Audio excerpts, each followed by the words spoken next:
Homer's Odyssey. Now, this was required reading during my freshman year of high school, and boy oh boy was it a slog to get through. Even though scholars and historians and your tired old English teacher probably all agree upon the notion that the Odyssey is an extremely important work of literature, I never really found it to be very captivating personally. So much happens over the course of the story that I often got lost as to what was actually happening, and it was super difficult to keep track of all the individual stories that comprise the overarching story. Also, trying to remember all the characters with their strangely similar Greek names accounted for many wrong answers on my mythology tests. Thank God for Spark Notes and the Percy Jackson books, or I may have never passed that class. Well, leave it to the 80s to take a stab at revamping this classic story with lasers, spaceships, robots, and moody guitar riffs. The show basically recounts Homer's story in its entirety. Only this time the epic quest is set up against a cerebral sci-fi backdrop, chock full of spacey ambiance. In case you're not familiar with this story or never had the misfortune of being assigned to read 50 pages a day in high school, the intro to the show sums up the plot and major characters with a delightfully cheesy theme song.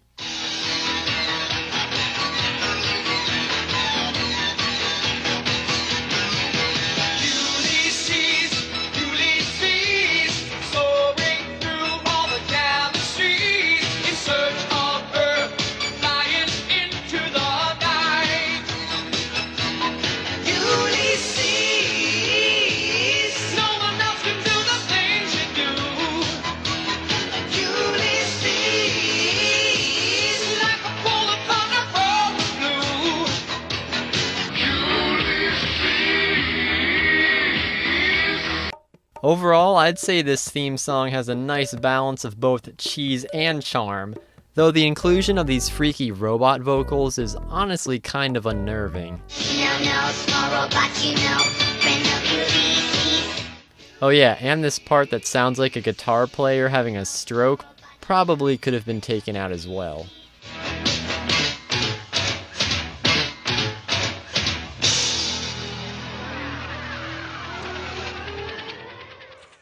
So this episode, titled Vengeance of the Gods, starts off on the space station Troy, which is shaped like a Trojan helmet of all things. Not sure of the practicality of that design, but I guess it's better than a space station shaped like a Trojan horse. Or a condom. Anyways, Jesus here, Ulysses here, is getting ready to throw a birthday party for his son Telemachus. What's going on? Yes. Happy birthday, my son. All our friends here in Troy want to celebrate with you. Calm down there with the clapping, guys. It's just a birthday party. You must be really eager to get some of that super cake. I promised you a surprise for your birthday. Remember? All right, go on. Blow out your candles.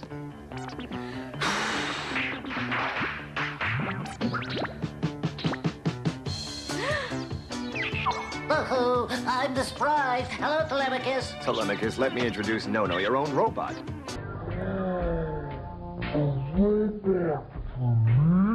Right, a robot all your own. Here, maybe you'd like to munch on a small bowl. So for his birthday, Telemachus gets a stupid robot, appropriately named No-No, cause he's this show's biggest no-no. It's alright, Telemachus. I'd be pretty disappointed with my father too if he got me a nasally, annoying robot that offers me his innards as a snack for my birthday. Oh, wow, he's super. Thanks, Father, thanks. We are all delighted that you are pleased.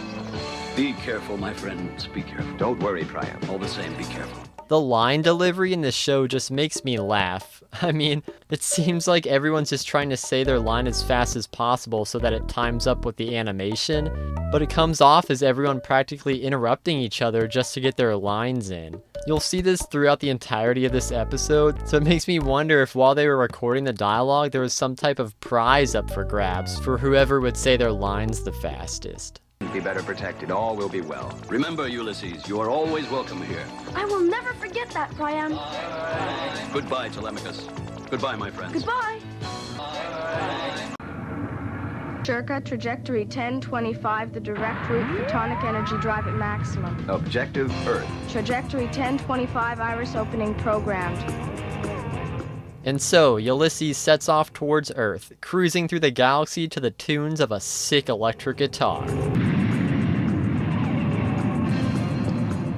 We are leaving the orbit of Troy.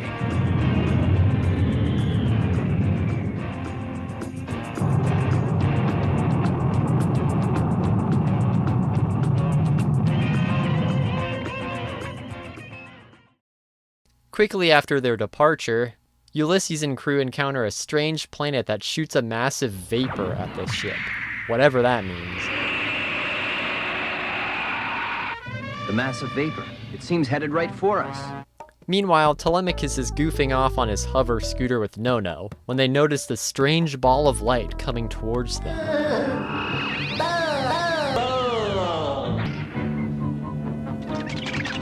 Look, no, look at that fantastic light! It's coming at us. Right through the screen.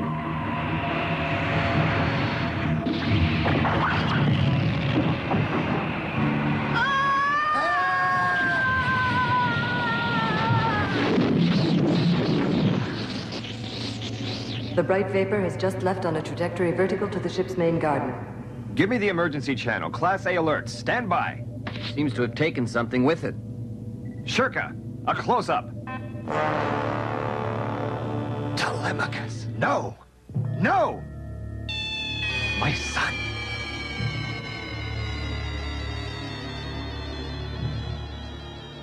Poor Telemachus must be having the best birthday ever, since he's rocketed away to a grotesque planet that looks like Superman's Fortress of Solitude if it were designed by H.R. Geiger.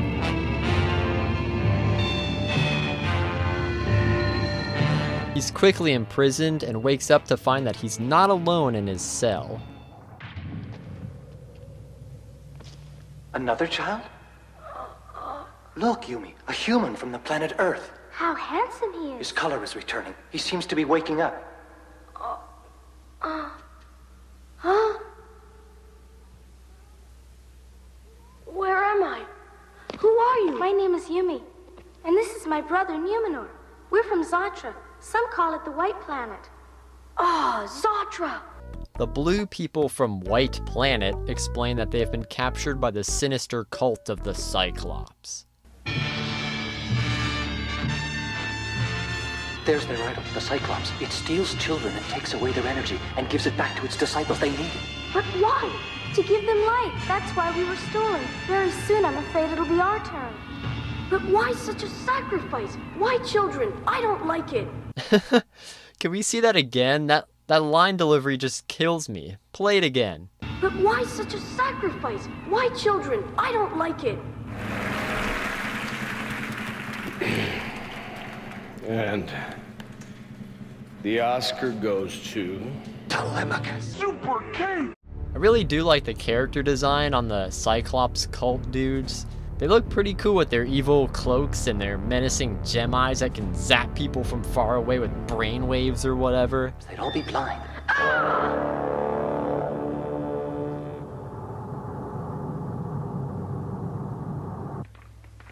It must be an alert. They're all being called somewhere. Look, it's our spaceship, the Odyssey. Surely my father's in there. How in Hades is Telemachus able to see a spaceship that's clearly in orbit around the planet from this tiny little opening in his cell? That's a no-no. Surely my father's in there. If only there was a way that I could let him know that I'm here. There is. How, Yumi? Don't worry, dude. Yumi here's got a simple solution for you. Call out for help. If your voice isn't strong enough, then your brain has enough power to reach him. Go on, close your eyes, you will understand. Think hard of the place you left. Think of your spaceship. Think of your father. Using her voodoo Teletubby magic, Yumi helps Telemachus communicate with Ulysses and reveal their location in the Temple of the Cyclops.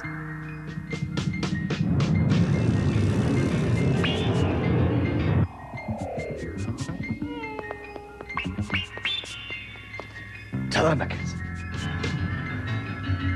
I can hear his voice. What is it? Telemachus. It is his voice. He's calling me.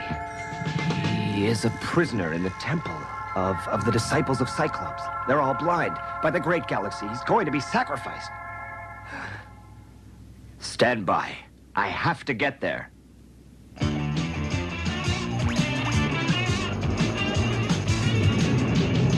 Joined by Nono and some grooving guitars, Ulysses heads to the planet's surface in search of the bumbling birthday boy.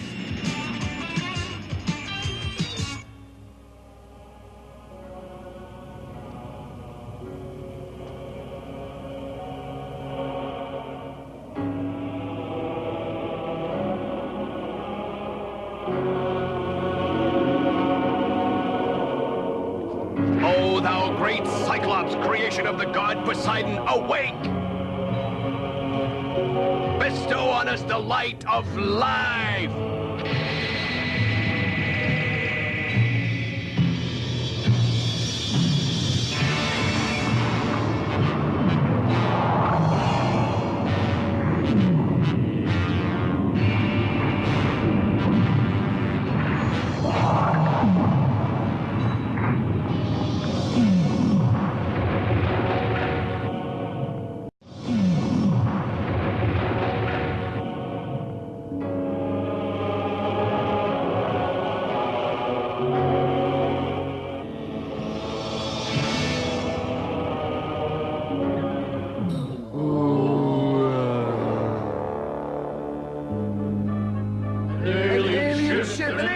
Remain calm, we have nothing to fear. Okay, I know what I said about these guys a couple minutes ago, about how cool they were, but I take back what I said. They're all idiots. Strike it down, Cyclops. Show your power, O creature of Poseidon.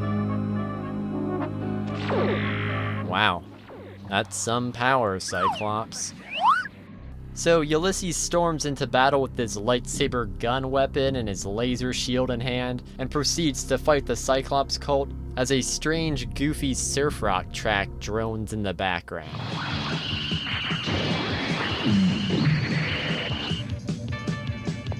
He can't hold out for long. One against so many. Companions, Ulysses needs us. Everyone into action now. Ulysses, where are you? I found the module. Over here, Nono. Hold on tight, we'll make it.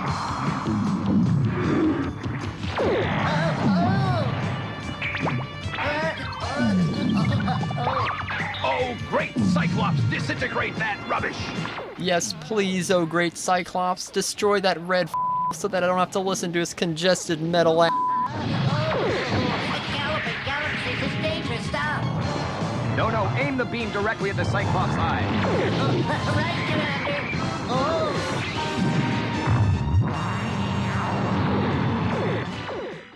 Somehow this doofus of a robot manages to take down the Eye of Sauron with a piece of a satellite, which subsequently stops the entire cult and destroys the whole planet.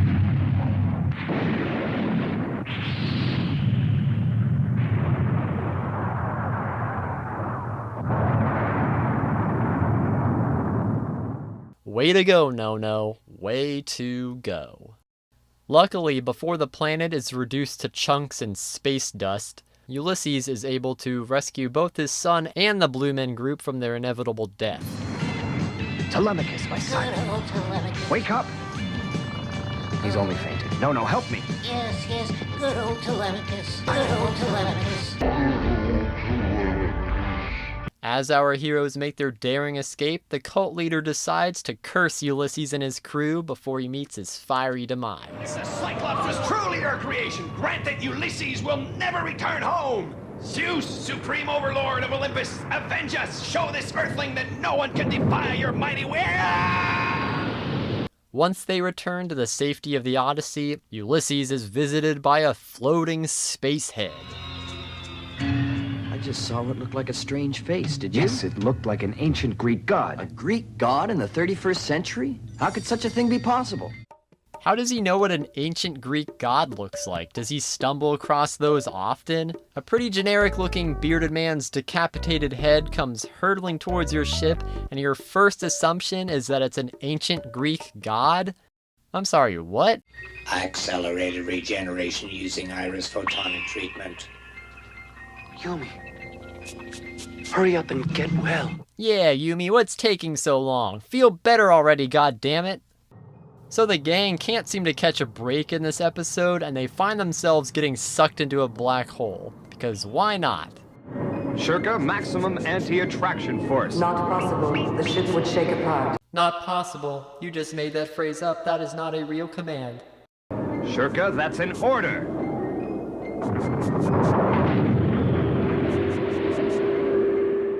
While in the black hole, Ulysses has a dream in which he argues with Poseidon.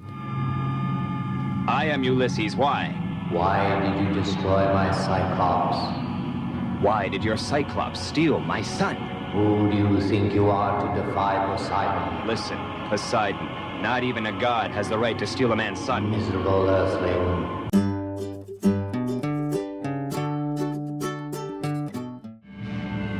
Ulysses, wake up. Enter the dominion of Olympus. Unbelievable. It isn't possible. We must be dreaming. It's Olympus, right there in front of us. Oh my gosh, it's Olympus. It's so amazing. Our only chance of getting away is to go down to the Iris and try to reactivate the energy drive. I'll go. Courage, friends. So Ulysses does some sci-fi mumbo-jumbo to get the Odyssey out of the Olympus galaxy, except for some reason, this causes the rest of the crew to fall into some kind of mysterious sleep spell. I do have to commend this show for the atmosphere it creates in certain scenes. It's very reminiscent of older sci-fi movies like Alien and The Andromeda Strain, where there's no music, just tonal sounds and echoey corridors. It's honestly pretty cool to see this type of atmosphere created in a kid's cartoon. Nestor? Euroclay, where are you? Companions! Companions, where are you?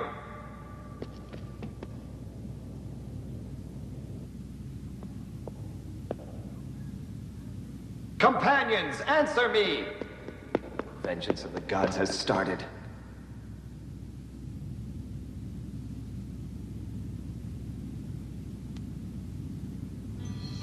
Wait, is he going to sing?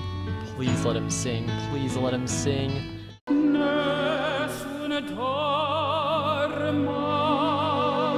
Well, no song unfortunately, but we do get this heartfelt reunion between Ulysses and Telemachus, in which they dramatically run to each other but don't actually move. Oh, Father! Alive! You're alive! Good old Telemachus. Super Kate! At the end of the episode, Ulysses and the three most annoying sidekicks ever discover that the rest of the crew has indeed been turned to stone as a result of the Cyclops' treacherous curse.